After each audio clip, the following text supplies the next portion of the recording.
क्या एस्ट्रॉयड पृथ्वी पर गिर सकता है? 12 अक्टूबर 2017 को मात्र 43,791 किलोमीटर दूर से 100 फुट चौड़ा एस्ट्रॉयड गुजर गया। 18 जनवरी 2022 को 1.1 किलोमीटर चौड़ा एस्ट्रॉयड हमसे सिर्फ 19 लाख किलोमीटर दूर से गुजर गया। 4 या 5 फरवरी 2022 को और एक एस्ट्रॉयड 2022 AA हमसे सिर्फ 25 लाख किलोमीटर की दूरी से गुजर जाएगा। 11 फरवरी 2022 को 4,256 फीट चौड़ा एस्ट्रॉयड 4,50,000 किलोमीटर दूर से 12,000 किलोमीटर प्रति सेकंड की रफ्तार से गुजर जाएगा। क्या ऐसे एस्ट्रॉयड अगर पृथ्वी से टकराए तो तबाही ला सकते हैं? क्या हो अगर 1 किलोमीटर चौड़ा एस्ट्रॉयड समुद्र से टकरा जाए?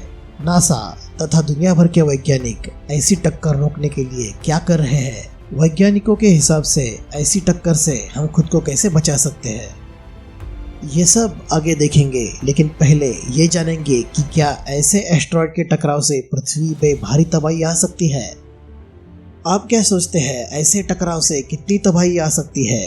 पूरी दुनिया की जंगलों में आग जो सालों तक ना थमे, या फिर बहुत बड़ी बड़ी सुनामी की लहरें जो पूरी दुनिया को निगल जाए, या फिर सालों तक पूरी दुनिया में अंधेरा?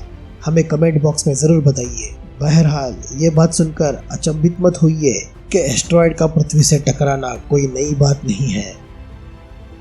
ऐसे हजारों या फिर लाखों छोटे एस्ट्रॉयड पृथ्वी से हर रोज टकराते हैं। पर ऐसे छोटे एस्ट्रॉयड जैसे ही पृथ्वी के वायुमंडल में आते हैं, पृथ्वी के वायुमंडल के घर्षण से वायुमंडल में ही जल के राख हो जाते हैं, या फिर सतह तक आते आते उनकी गति बेहद कम हो जाती है। ऐसे होने के पीछे का कारण है इन एस्ट्रॉयड्स का आकार। जितना एस्ट्रॉयड का आकार बढ़ा उतना बड़ा खतरा। आगे देखेंगे कि एक क्रिकेट स्टेडियम जितना बड़ा एस्ट्रॉयड पृथ्वी पे कितनी तबाही ला सकता है। पर इससे पहले मैं आपको बताता हूँ इन एस्ट्रॉयड्स के कुछ ऐसे राज जो कभी भी बिन बुलाए मेहमान बन के चले आते हैं। एस्ट्रॉयड मुख्य तौर पे पत्थरों से बने होते हैं। इनका आकार अलग अलग हो सकता है। सामान्य तौर पे गोल आकार के एस्टेरॉयड ज़्यादा पाए जाते हैं, पर कभी कभी ये बहुत टेढ़े मेढ़े भी हो सकते हैं।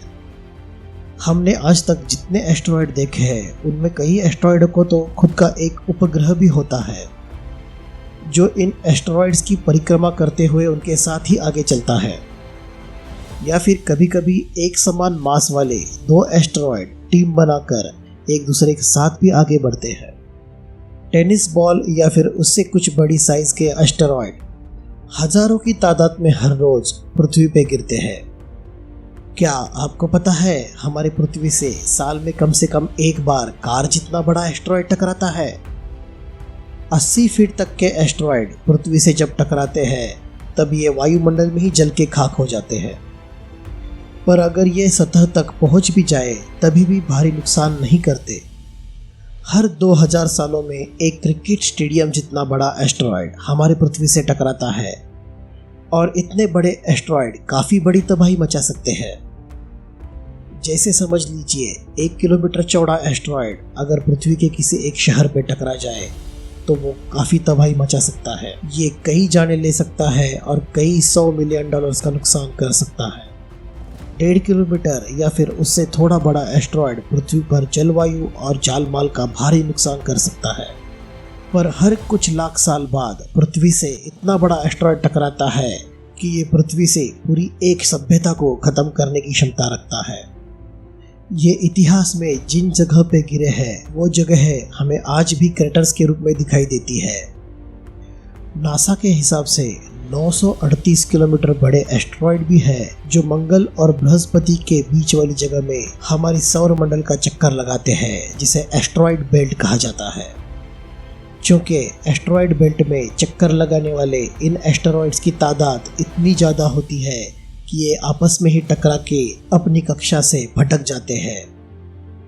नासा के मुताबिक जब ये टक्कर होती है तो ये छोटे छोटे टुकड़ों में बिखर जाते हैं और बृहस्पति ग्रह के गुरुत्वाकर्षण में आके इससे टकरा जाते हैं। हमें सुरक्षित रखने के लिए हमें बृहस्पति ग्रह का शुक्रिया अदा तो ज़रूर करना चाहिए।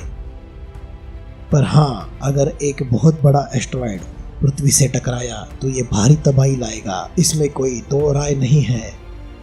पर कितनी बड़ी तबाही हो सकती है, ये एस्टेरॉयड के आकार और गिरने की जगह पे निर्भर है। 6 करोड़ 66 लाख साल पहले एक 12 माइल चौड़ा एस्टेरॉयड पृथ्वी से टकराया था। ये आकार में करीब 10 किलोमीटर चौड़ा था और हमें पता है इसकी वजह से जो क्रेटर बना वो एक मशहूर क्रेटर है जिसे हम चिकचलूप क्रेटर कहते हैं। ये जब पृथ्वी से टकराया तो पृथ्वी पर बहुत बड़ी तबाही आई। इससे जो गर्मी और एनर्जी बाहर निकली वो 100 अरब एटम बम के बराबर थी। इसके टकराने से ये 100 किलोमीटर चौड़ा और 31 किलोमीटर गहरा क्रेटर बन गया। इससे पूरी दुनिया भर में एक बहुत बड़ी सुनामी आई जिसकी लहरें करीब 330 फीट तक ऊंची थी। हालांकि जिस जगह पे ये गिरा था वहां से नजदीकी समुंदर ज्यादा गहरा नहीं है। अगर ये बीच समंदर में गिरता तो वैज्ञानिकों के हिसाब से 5 किलोमीटर तक की बड़ी लहरें उठ सकती थी। ऐसे टकराव से जो धूल और बाष्प के बादल उठेंगे ये पूरी दुनिया में फैल जाएंगे। इतनी भीषण गर्मी से जंगलों में न थमने वाली आग लग जाएगी और बड़े बड़े भूकंप पूरी दुनिया में आएंगे। पूरी दुनिया के ज्वालामुखी एक साथ फट पड़ेंगे। धूल और धुएं के बादल से कई दशकों तक पृथ्वी ढकी रहेगी और हर जगह हमेशा के लिए अंधेरा फैल जाएगा। चूंकि पृथ्वी पर सूरज की किरणें नहीं पहुंचेगी, कई सालों तक ठंड पड़ी रहेगी। पूरी दुनिया का तापमान -500 डिग्री सेल्सियस तक गिर जाएगा। इस वजह से सुदूर इलाकों में जो पौधे बचे भी होंगे वो प्रकाश संश्लेषण न होने के कारण मर जाएंगे और इन पे निर्भर रहने वाले लाखों जीव यानी पूरी फूड चेन दम तोड़ देंगी। इतनी बड़ी तबाही से पूरी पृथ्वी से जीवन खत्म होना तय है। आज हम कंप्यूटर्स की मदद से ये गणित कर सकते हैं कि कितना बड़ा एस्टेरॉयड कितनी बड़ी तबाही ला सकता है और आने वाले खतरे की वजह से होने वाले नुकसान का हम पहले ही अनुमान लगा सकते हैं। ऐसे एस्टेरॉयडों की पृथ्वी से होने वाली संभाव्य टक्कर से बचने के लिए नासा ने एक मिशन प्लान किया है। इस मिशन को नासा ने नाम दिया है DART यानी double asteroid redirection test. NASA ऐसे ही एक किलर एस्टेरॉयड से एक सैटेलाइट टकराने जा रहा है। 23 नवंबर 2021 को इलॉन मस्क के SpaceX फाल्कन 9 रॉकेट से इस सैटेलाइट को भेजा गया था। यह सैटेलाइट डाइमॉर्फ्स नामक एक एस्टेरॉयड से अक्टूबर 2022 में टकराएगा। हालांकि ये एस्टेरॉयड पृथ्वी के लिए कोई खतरा नहीं है। इस तरह की टक्कर से वैज्ञानिक यह अध्ययन करेंगे कि किस हद तक हम एस्टेरॉयड की दिशा भटकाने में कामयाब होंगे। इस तरह के अध्ययन से वैज्ञानिक यह सुनिश्चित करेंगे कि भविष्य में अगर हमारी पृथ्वी की तरफ ऐसा कोई एस्टेरॉयड बढ़ेगा तब हम अपने आप को महाविनाश से किस तरह से बचा सकते हैं। फिलहाल नासा ने तो ये स्पष्ट कर दिया है कि कम से कम अगले 50 सालों तक ऐसा कोई भी बड़ा एस्टेरॉयड पृथ्वी से नहीं टकराएगा। पर जैसे कि हम सब ये जानते हैं कि ये ब्रह्मांड अनिश्चितताओं से भरा पड़ा हुआ है। इतने सारे एस्टेरॉयड्स में अगर किसी एक एस्टेरॉयड ने भविष्य में अगर दिशा बदल दी तो हमारे लिए ऐसी मुश्किल कभी भी आ सकती है।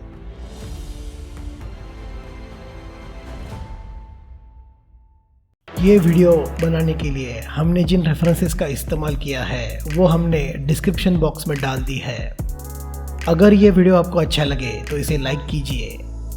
अगर आप ऐसे वीडियो और देखना चाहते हैं तो हमारे चैनल को सब्सक्राइब करके बेल आइकन दबाना ना भूलिए।